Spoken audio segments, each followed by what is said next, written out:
Aujourd'hui, nous avons en manchette une entrevue avec le président et copropriétaire des Pirates, M. Michel Roy, sera suivi de quelques autres nouvelles.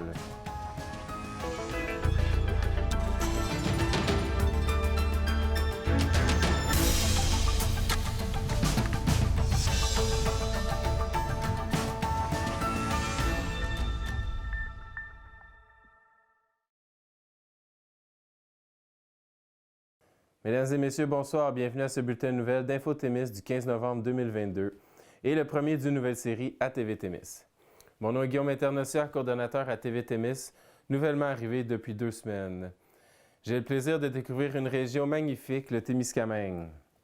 J'ai été accueilli à bras ouverts par tout le monde et c'est ce qui me donne l'assurance pour faire un bon travail à TV Témis. Je vous en remercie beaucoup. Plus je découvre la région et TV Témis et ses artisans, plus je me sens bien et enthousiaste de vous offrir, chers Témiscamiens et Témiscamiennes, le meilleur service possible. Depuis 3 ou 4 ans, nous avons un club de hockey junior au Témiscamingue. Même 2, les Titans à Témiscamingue-Sud et les Pirates de Ville-Marie. C'est un exploit dans un aussi petit bassin de population. Cette semaine, nous recevons donc dans nos studios M. Michel Roy, président et copropriétaire, très impliqué depuis le début dans les Pirates. Il va nous dresser un portrait des Pirates du début jusqu'à nos jours. Écoutons-le. Donc, bienvenue à TV Témis, M. Michel Roy. Est-ce que tu pourrais te présenter pour nos téléspectateurs? Oui, bonjour. Mon nom est Michel Roy. Je suis président et propriétaire des Pirates de Ville-Marie avec Françoise Étier, qui n'est pas ici présentement. Et peux-tu me parler un peu de l'historique des Pirates dans la région? L'historique, ça a commencé en 2016. J'étais alors conseiller municipal à la ville de Ville-Marie. Et puis, quelqu'un est arrivé avec un projet de partir une équipe junior à Ville-Marie. Dans le temps, je vous dirais qu'on était un peu débordé à la ville. Donc, personne n'avait l'air d'avoir d'intérêt pour ce projet-là. Mais on connaissait une grosse baisse au niveau de notre aréna. L'achalandage, l'aréna était assez tranquille. Donc, je me suis proposé, je dis, je vais faire un suivi sur ce projet-là. Je vais travailler avec le promoteur, voir qu'est-ce qu'on peut faire. Si c'est réalisable, on n'a rien à perdre, en fin de compte, en tant que ville, à être partenaire là-dedans. Donc, je suis parti avec le promoteur, qui était un promoteur de l'extérieur. Et puis, on a monté le projet. Moi, mon but n'était pas d'être dans le club parce que, premièrement, je n'avais aucun intérêt pour le hockey. Je regardais ça de temps en temps à la télé, mais moi, mes filles, c'était des patineuses artistiques, donc puis je ne sais pas patiner. Tu sais. Ah, ouais. Donc, mais il manquait de financement. Donc, puis vu que le promoteur était de l'extérieur, c'était dur de lever du financement. Donc, j'ai parti du club, j'étais le premier actionnaire. Et puis, j'ai été chercher d'autres actionnaires. On a monté une structure. On a eu 7 personnes de Ville-Marie, 6 au départ. On avait vraiment de la misère à lever le financement parce qu'on avait un peu un fantôme en arrière de nous, là, qui était les Dragons de Ville-Marie, qui avaient échoué. Qui est un ancien club junioraire que je n'ai pas vraiment connu et puis qui avait échoué. C'est que tout le monde avait peur que ce soit les Dragons numéro 2. Donc, on avait ce fantôme-là un peu. Donc, mais je dis, garde, on va y aller. Et puis, il nous manquait un actionnaire, donc j'étais tellement tanné qu'on a été chercher ma conjointe qui n'était pas au courant de rien, qui a embarqué comme 7e actionnaire. Et puis, on a parti le club. Parfait. Donc, on salue Françoise Étier à la maison. Salut Françoise, qui pensait que c'était dans le temps, elle pensait que c'était du hockey bantam ou pee-wee. Oui. Okay. Elle a été très étonnée quand elle a vu le premier match des Titans avec des grands Suédois de 21 ans, blonds et de 6 pieds 2. Oui, elle était surprise, agréablement surprise. Et ce serait quoi qui aurait fait la réussite des Pirates où les Dragons n'ont pas réussi? L'implication locale. Les Dragons, je n'ai pas connu vraiment ce club-là, mais les propriétaires venaient de l'extérieur. Ils n'étaient pas présents sur place. Ils ne connaissaient pas les gens. Donc, tandis que là, ceux qui étaient là, les 7 personnes qui étaient là au départ, écoute, ils ont été vraiment super, ont amené des gens avec eux. On a monté le projet, on a travaillé, on a fait une grosse structure. Puis, c'est ça qui a fait le succès, le bénévolat, les commanditaires et... ouais. Donc, les gens se sont appropriés, la population s'est approprié le projet. Oui, exactement. Ça a été dur, comme je vous dis, parce qu'il y avait beaucoup de sceptiques. Puis c'était une petite jouissance de voir les sceptiques venir au match puis voir que ça marchait. Donc, certains faisaient leur meilleur culpa. C'était bien. Mais les gens ont tout le temps été respectueux, comme sont Témis en général. Mais certains avaient des doutes. Ça fait qu'il a fallu faire nos preuves. OK. J'imagine que d'avoir gagné la Coupe après 2 ans, ça l'a aidé pour faire ses preuves. Oui, parce que les gens nous voyaient dernier dans le classement. Ça aurait été ça qui aurait été naturel d'être une équipe qui commence dans une ligne, normalement, et dernier, avant-dernier. Surtout qu'on était composé majoritairement de joueurs locaux, quand je dis locaux, Abitibi-Témiscamingue. Donc, les gens n'avaient pas vraiment confiance, mais ils nous disaient, bien, c'est pas grave, les gars, vous allez finir dans le cave du classement, mais on a une équipe, on va compétitionner, on va être travaillant. Donc, oui, ça a été une grosse surprise.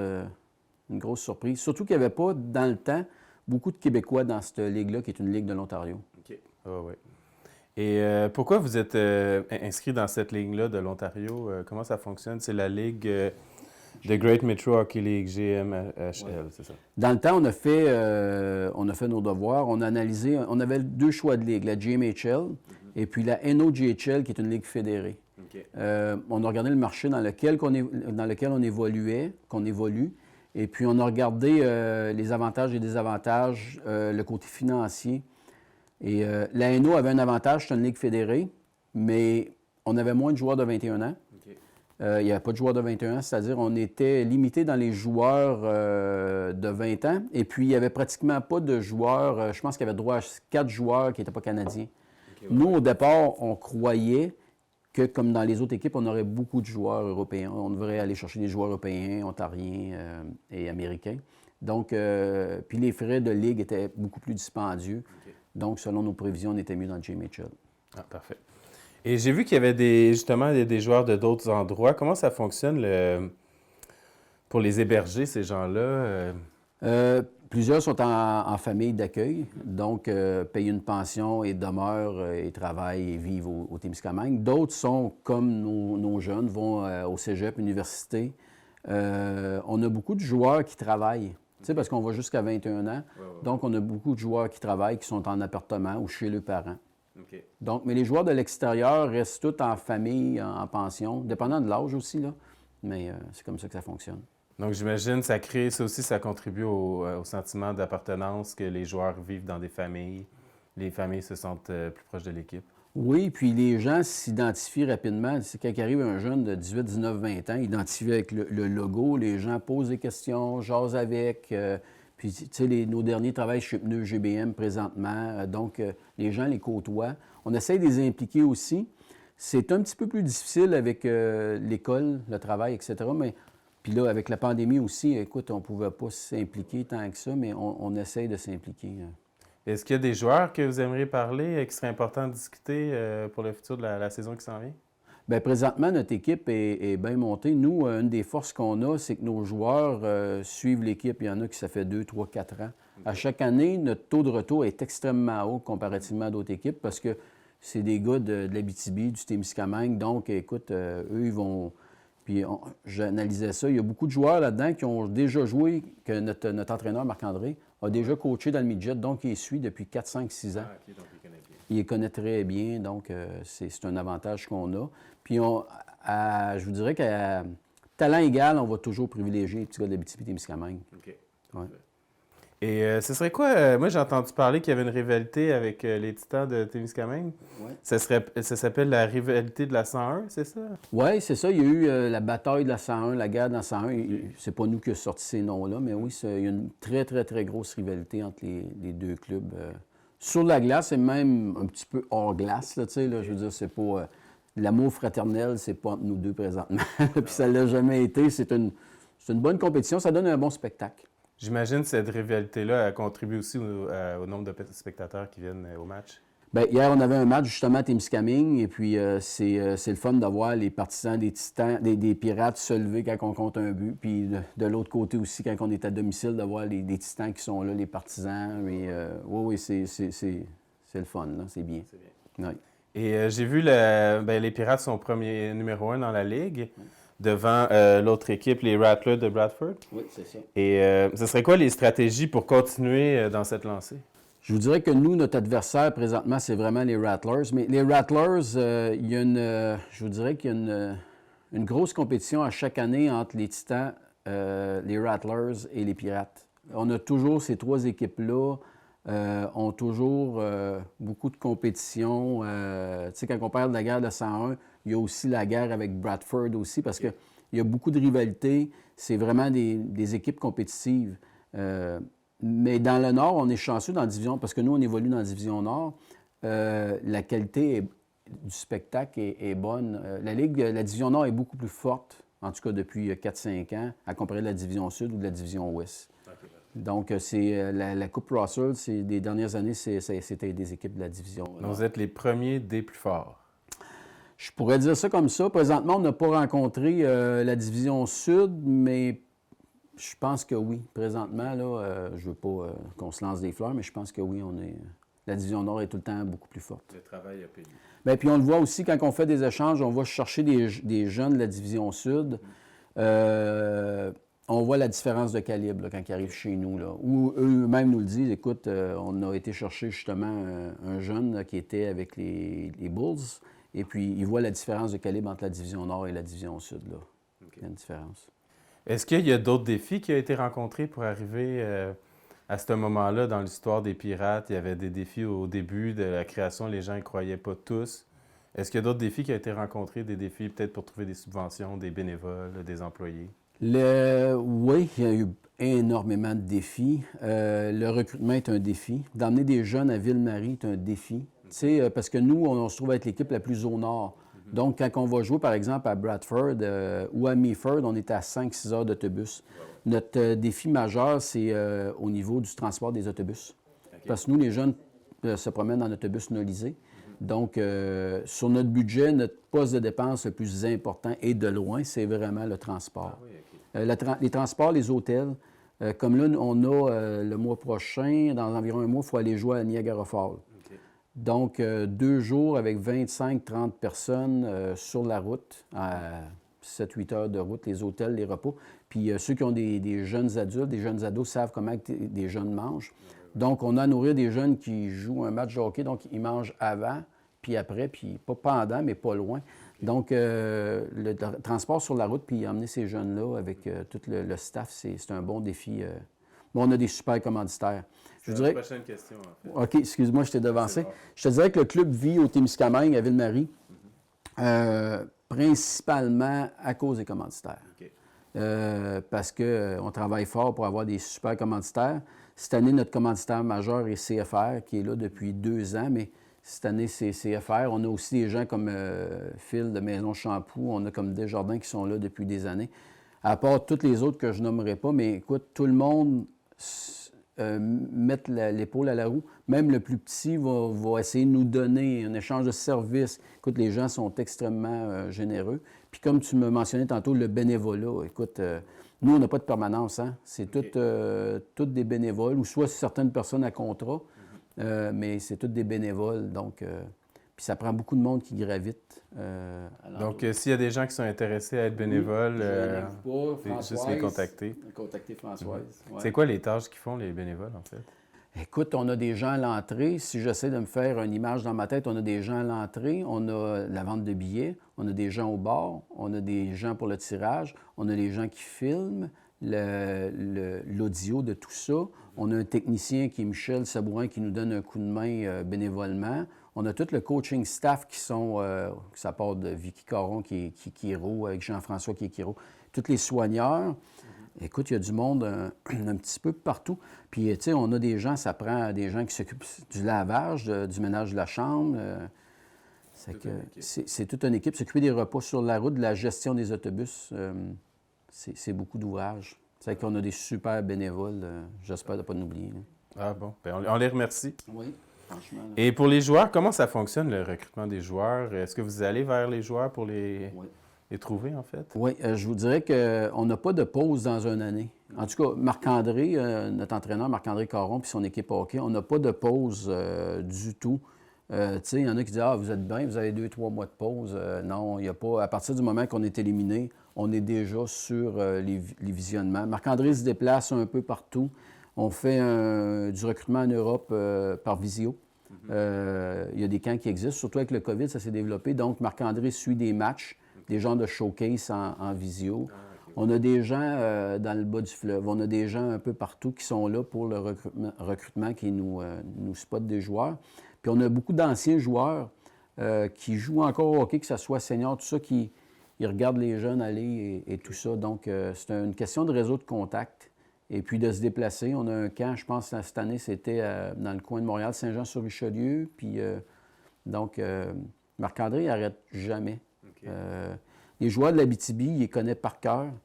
Écoute, il est su depuis qu'il est midget, donc il n'y a pas un joueur qui passe sous la loupe, là.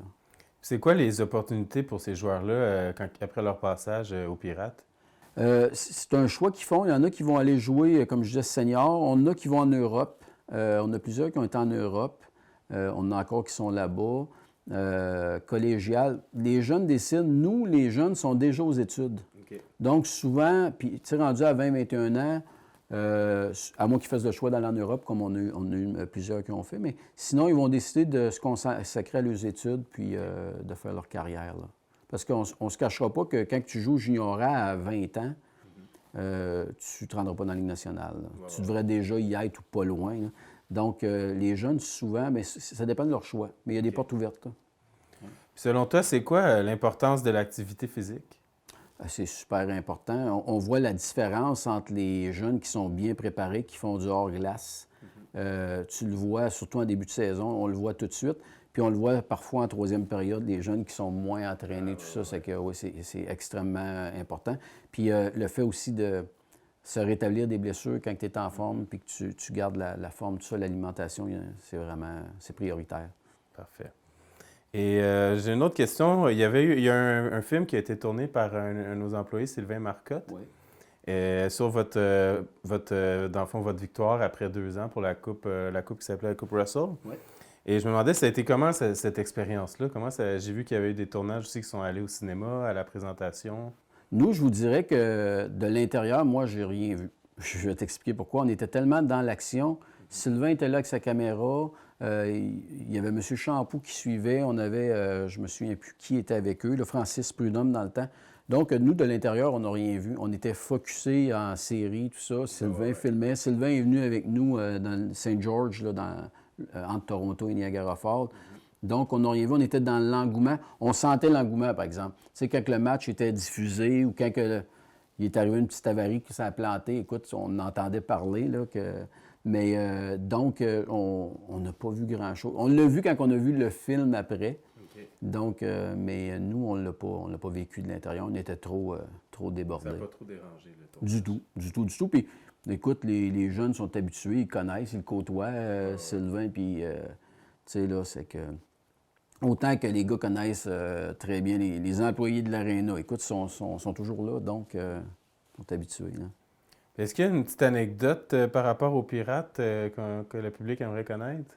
Bien, il y en a plein. Il y en a plusieurs on ne peut pas raconter à l'écran, avec une gang de jeunes de 18 à 21 ans.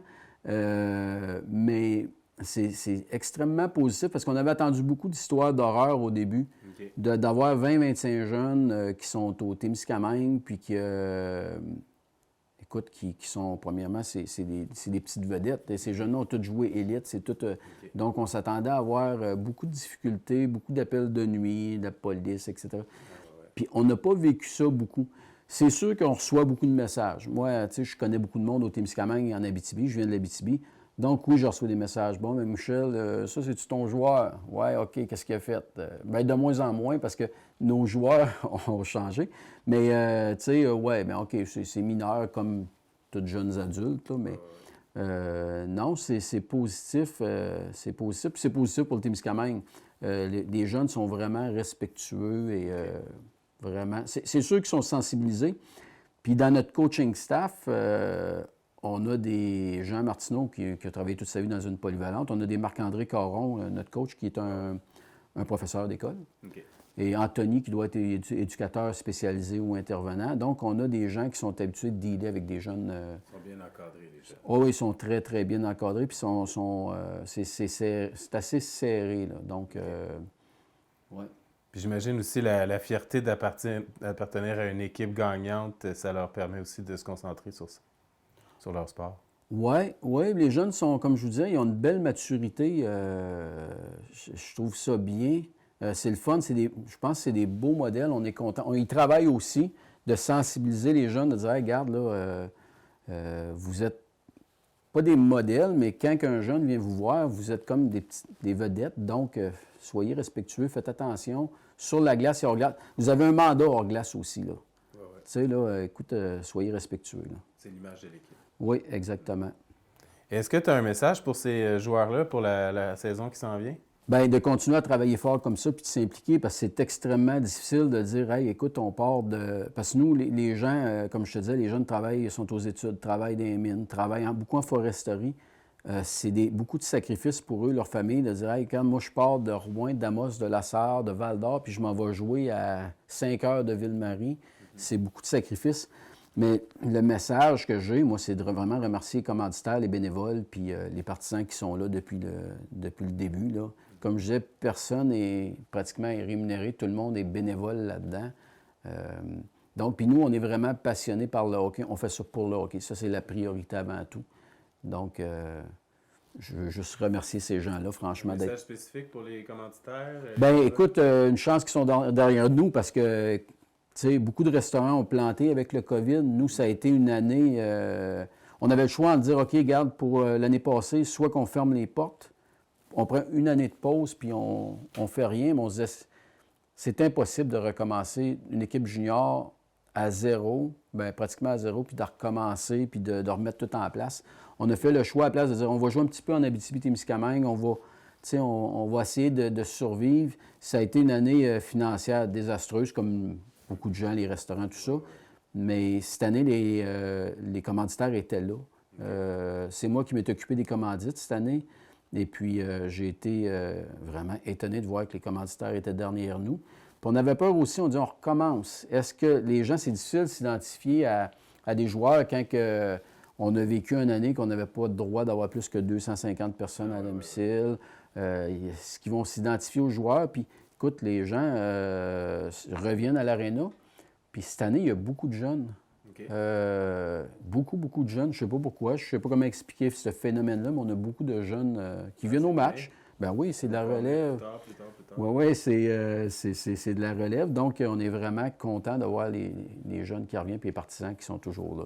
Il y a combien de personnes qui vont voir les matchs environ? En général, ça peut jouer entre 300 et 800. Oui. On a une super bonne base de billets de saison qui est vendue, écoute, année après année. Tu sais, puis on essaie de respecter des budgets des gens qui payent aussi des partisans pour mettre ça le plus bas possible. Mais on a, à chaque année, écoute, on a toujours 100, 150, 170 personnes qui achètent leurs billets de saison, puis les compagnies qui embarquent. Puis, donc, on réussit à faire vivre le club, là. Est-ce qu'il y a une différence quand l'équipe va dans d'autres arénas, dans d'autres municipalités, le nombre d'affluence de spectateurs? Bien, plus que tu es au nord, plus que tu as de monde. Okay. Exemple, Témiscamingue, Ville-Marie, Almagouine et West Nipissing, il y a quand même une très bonne affluence. Okay. Plus qu'on descend au sud, souvent moins qu'il y a de monde, il y a moins d'engouement. Mais il faut dire que nous, on fait vraiment attention à avoir des joueurs locaux. Tandis qu'il n'y a pas de quota dans cette ligue-là pour le nombre de joueurs européens. Donc, tu vas pogner des équipes comme West Nipissing, pas West Nipissing, New Tecumseh, où sur 25 joueurs, tu as 24 Russes. Mais j'imagine que ces équipes-là, leur budget doit être différent vu qu'ils doivent accommoder ces personnes-là. Oui. Exemple, New Tech, cette année, New Tecumseh ont pris une année de pause. Okay. Ils ne peuvent pas jouer, ils n'ont pas de joueurs parce que leurs joueurs russes ne peuvent pas venir. C'est qu'ils ont été, il y a Almagouine cette année et New Tech qui ont été obligés de cesser les opérations pour cette année parce que les joueurs européens ne traversaient pas la frontière. Donc, eux, cette année, ne jouent pas. Donc, oui, ça fait une différence. Ça fait une différence sur l'économie locale parce que tous nos joueurs locaux, écoute, on voit les parents à toutes les fins de semaine qui sont là de l'Abitibi, qui se prennent une chambre au motel puis qui viennent passer. C'est leur sortie. Au lieu d'aller faire de la motoneige, ils s'en viennent à Ville-Marie pour suivre. Comme hier, on était à Témiscamingue, c'est pas si loin que ça. Mais écoute, il y avait plein de parents qui étaient là, qui se sont déplacés parce qu'ils suivent leurs enfants. Puis pour plusieurs, c'est la fin de leur carrière junior. Okay. Tu sais, nous, c'était comment je dirais bien ça, donc, un avantage de dire nos joueurs élites partent tout le temps vers l'extérieur. À moins de jouer junior majeur du Québec puis de jouer avec les Foreurs ou les Huskies, nos joueurs allaient jouer dans le junior 3A ailleurs. Là, ça nous a permis de ramener chez nous des La Chapelle, des Belle-Rose, qui auraient été joués, qui jouaient ailleurs. Donc, ils ont pu finir leur carrière junior au Témiscamingue devant leur famille. C'est vraiment bien. Oui, c'est vraiment bien. Là. C'est vraiment un beau projet. Est-ce qu'il y a des informations que j'aurais oublié de poser, des questions? Bien, tu me parlais d'anecdotes tantôt. Qu'est-ce qu'on trouve assez drôle qu'on s'est aperçu, c'est que quand tu amènes des jeunes hommes de 20, 21 ans, 19 ans au Témiscamingue, souvent, bien, c'est à l'âge qu'ils commencent à travailler, qu'ils tombent en amour, qu'ils font des enfants, tout ça. C'est qu'on s'est aperçu que beaucoup de ces joueurs-là, bien, restaient au Témiscamingue ou à Toulmi en Abitibi parce qu'ils se pognaient des blondes ici. Commençaient à travailler pour les entreprises locales, tout ça. C'est qu'on a beaucoup de joueurs qui sont restés, qui travaillent dans le domaine de la construction au niveau des soudeurs, des gens qui travaillent sur le fly-in, fly-out. On a quand même gardé beaucoup. C'est que ça, c'est vraiment bien. Sinon, bien, on fait découvrir Ville-Marie et le Témiscamingue parce qu'il y a beaucoup de gens qui ne sont jamais venus, qui pratiquent le hockey à Montréal puis qui ne venaient pas au Témiscamingue. Là, maintenant, ils viennent. C'est que ça, c'est intéressant. Autre point qu'on n'a pas parlé, c'est les retombées économiques. Ah oui, bien oui. Ça, nous, au niveau de la ville, lorsque j'étais conseiller municipal et ensuite j'ai été maire, un des facteurs qui nous intéressait, bien, tu sais, une ville, c'est les retombées économiques. Et puis, d'emmener une équipe junior, d'emmener 20-25 jeunes, c'est les restaurants, c'est les bars. Veux pas, les jeunes, c'est les bars. C'est tout ce qui est équipement de hockey, parce que ces jeunes-là ont besoin d'équipement de hockey. C'est toute la nourriture, le gaz, etc. Au niveau de la ville, de Ville-Marie, du Témiscamingue, puis de Témiscamingue avec les Titans, ça a ramené énormément de retombées économiques, puis ça a ramené de la vie dans nos arénas. On prend quand même des heures de glace qu'on paye. Donc, ça a ramené de la vie. Puis, je pense que c'est bon pour le hockey mineur aussi. C'est que ça, c'est quelque chose qu'on n'a jamais, nous, quantifié, mais on le voit. Les soirs où il y a des matchs, les restaurants, les bars, comme quand il y a un spectacle au Riff, tu vois une différence à Ville-Marie. Tu sais, il y a plus de pas d'ambiance, mais il y a plus de mouvement. Donc, ça fait une bonne différence sur les retombées économiques au Témiscamingue. Et je ne sais pas si ça fonctionne comme les séries de la Ligue nationale, quand les équipes ne vont pas aux séries, dans le fond, c'est fini pour l'année. Oui, exactement. C'est comme ça ici aussi. Nous, écoute, je trouvais ça drôle parce que je négociais un commanditaire dernièrement, puis il me parlait, ouais, mais là, les billets, parce qu'on incluait, je pense, des billets de série ou des billets flex, il me demandait, ouais, mais si vous n'allez pas à des séries, puis là, ça m'était jamais venu dans la tête qu'on n'irait pas aux séries. Okay. On n'a jamais pas été aux séries. Écoute, on a toujours fini des 3 premières équipes, maximum, tu sais, des 4 premières. Écoute, pour nous, pas aller dans les séries, ça serait inacceptable. Okay. Puis l'autre chose qui est remarquable à Ville-Marie, que jusqu'à temps que je sorte des statistiques, on gagne pratiquement tous nos matchs à Ville-Marie. Okay. Cette année, écoute, sur 13 matchs de jouer, on n'a perdu aucun à Ville-Marie.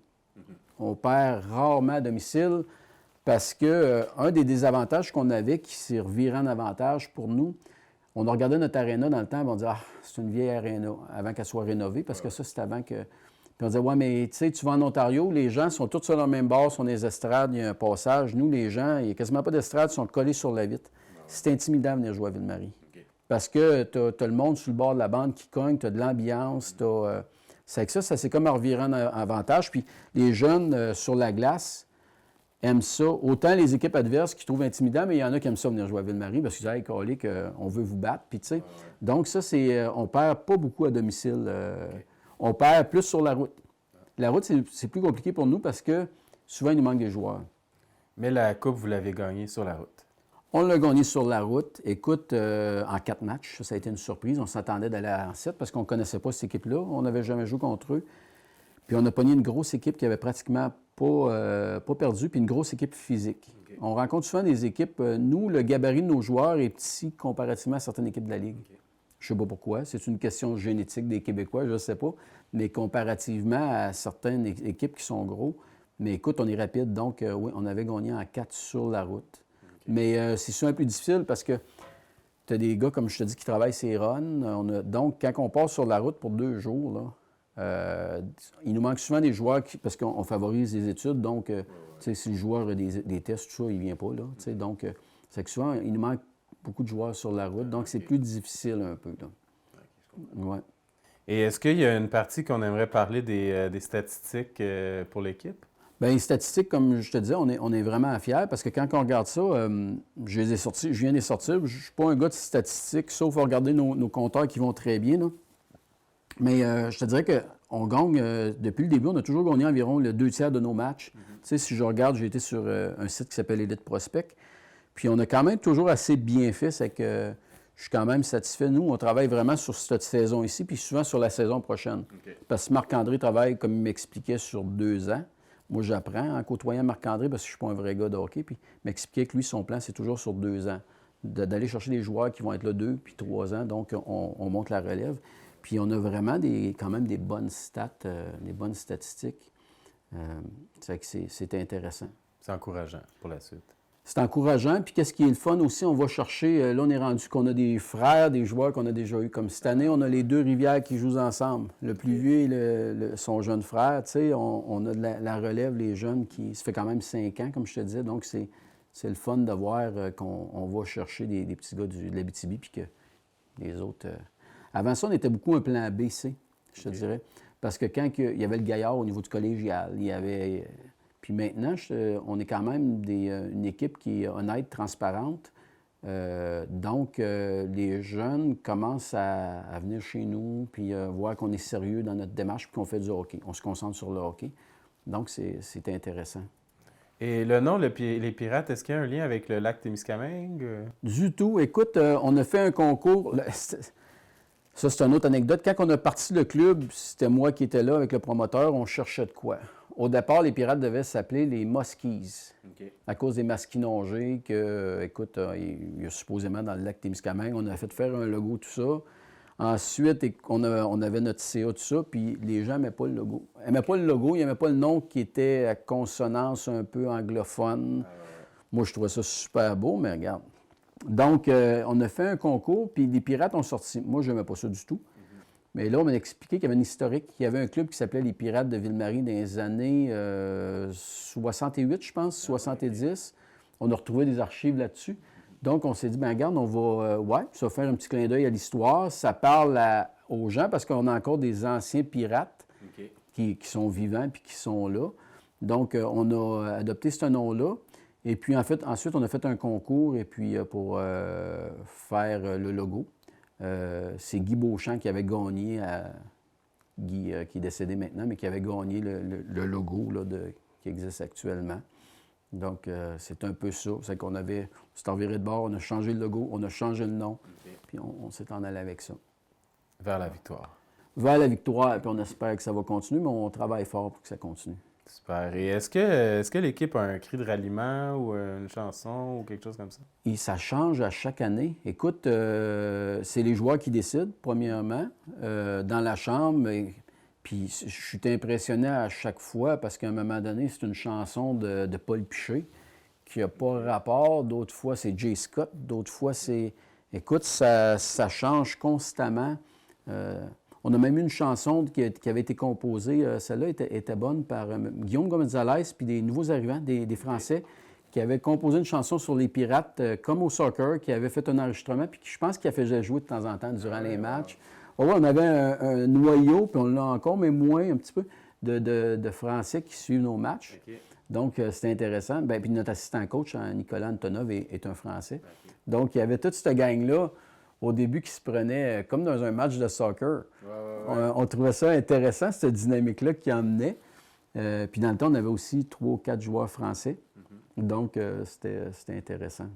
Super. Ouais. Et moi, je tiens à remercier tous les gens qui vont voir les matchs et les bénévoles qui participent, toute l'équipe, la population. Est-ce qu'il y aurait d'autres personnes qui voudraient remercier? Non, juste dire qu'on a des promotions qui s'en viennent, comme on a un party années 80 qui s'en vient. On a un autobus aussi qui va partir du secteur Est. On essaye ça cette année. Okay. Essayer d'aller chercher nos partisans du secteur Est, c'est quand même éloigné, surtout l'hiver. On va faire ça, on va essayer ça un match, je les ai emmenés, parce qu'on sait qu'ils nous suivent, que ce soit à la télé ou qu'ils se déplacent de temps en temps. C'est que là, on a ça qui s'en vient. C'est quelle date? Je me souviens pas exactement, c'est fin novembre. On a aussi... Sur le Facebook, il va y avoir cette information. Oui, il y a l'autre information aussi, ça va être notre premier retrait de chandail de nos joueurs. On a Nicolas Belrose, on va retirer son chandail. Nicolas qui a été un super joueur pour nous. Ça va être la première fois qu'on va lever un chandail au plafond. C'est le 9 décembre, si je ne me trompe pas. Parfait. Oui. Super, bien, merci beaucoup d'être passé à TV Témis. Merci, Guillaume. Longue vie aux Pirates. Oui, merci, longue vie. Et plein de victoires. Merci beaucoup. Super, merci. Continuons maintenant avec les nouvelles régionales. Le Centre intégré de santé et de services sociaux de l'Abitibi-Témiscamingue, le CISSAT, espère desservir jusqu'à 500 patients de la région par année, soit la majorité des cas de cancer qui nécessitent des traitements de radio-oncologie. Le CISSAT a inauguré lundi en fin d'après-midi le Centre régional de radio-oncologie à l'hôpital de Rouyn-Noranda. Des citoyens de la région peuvent maintenant y recevoir des traitements palliatifs pour apaiser et soulager les douleurs et symptômes associés à leur cancer. Ceux ayant besoin de traitements curatifs qui visent l'élimination de tumeurs et la guérison de leur cancer devront patienter puisque ces services de radiothérapie devraient être déployés progressivement au courant de l'année 2023. Des traitements combinés avec la chimiothérapie seront ainsi graduellement ajoutés en fonction de la capacité des équipes, assure Evelyne Grenier-Ouimet, directrice générale adjointe au programme de santé physique généraux et spécialisés et directrice des soins infirmiers. L'ouverture officielle initialement prévue pour les premiers mois de 2022 avait été reportée en raison du manque de technologie en radio-oncologie. Ce nombre de 500 patients à traiter engloberait la majorité des cas de cancer qui nécessitent des traitements de radio-oncologie, selon Caroline Roy, présidente et directrice générale du CISS de l'Abitibi-Témiscamingue. Près de 400 citoyens de la région se déplaceraient annuellement à l'extérieur pour être soignés en radiothérapie. La PDG, Mme Roy, s'exprime en ces termes.